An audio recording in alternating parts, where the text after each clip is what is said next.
Dante Marcoleta is recognized to explain his vote. Ginoong Pangulo,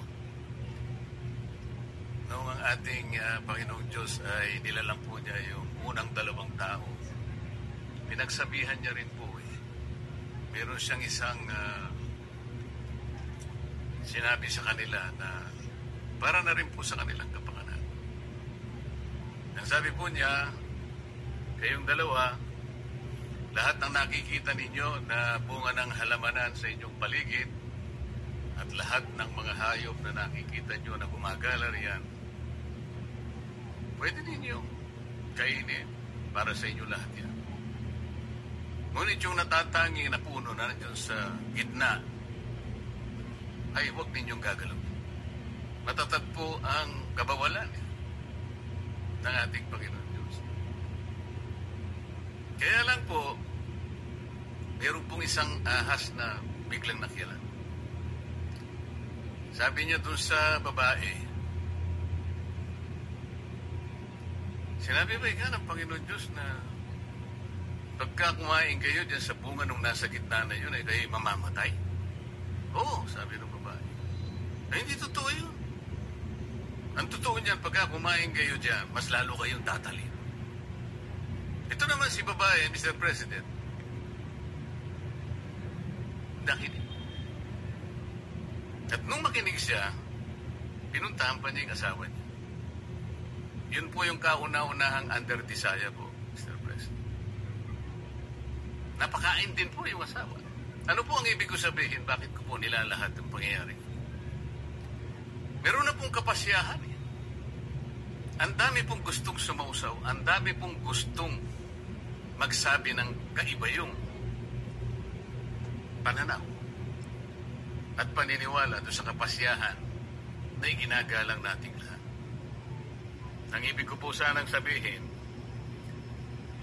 magpakiingat-ingat naman tayo kung sino-sino na lang ang nagpapayo sa atin. Kung mapapansin po ninyo ang karamihan ng nagpapayo na yan, may pagkakatulad po silang lahat.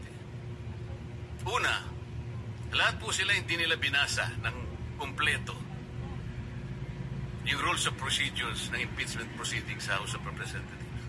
Sapagkat kung binasa po nila yon, malamang hindi po ganun ang kanilang ibinubulong. Pangalawa, lahat po nung yun ay puro paborito po ng mainstream media. Sila na lang po yung tinatanong. Pangatlo, lahat po nung yun, walang pagmamahal sa mga Duterte. Ngayon, kung yung kalipunan po ng mga tao na yun, ng karamihan po sila, sa kanila ay nagsasabi, sila po yung mga legal luminaries. Tingin ko po sa kanila yung iba ay legal mercenaries, Mr. President. With all due respect to the word. Kaya po kung minsan, imbes na po malinawan ang marami po nating kababayan, nagkakaroon po ng pag-aalinlangan. Yung iba po ay naililigaw, nalilinlang sapagkat iba't iba.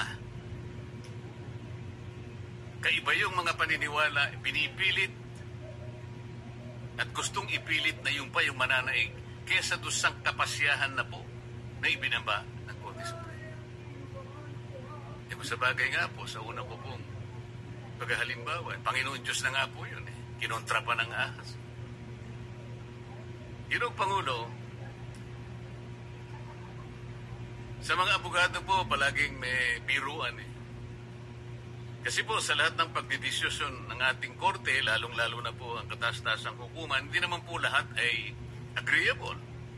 Merong partidong aggrieve siya, merong partidong masaya siya. Ngunit, sa katapos-tapusan wala po tayong magagawa kundi tanggapin ang kapasyahan. Isa po sinasabi nga natin kahit pabiro. Alam mo ninyo, basta desisyon ng Korte Suprema ay nagiging bahagi ng ating mga batas, mali man o tama. Yun po ay nasa Article 8 Civil Code na binanggit na po kanina ni Senator Bato. Nang sinasabi po, judicial decisions applying or interpreting the laws on the Constitution shall form part of the legal system of the Philippines. wala na po tayong magagawa doon. Batas na po yun eh.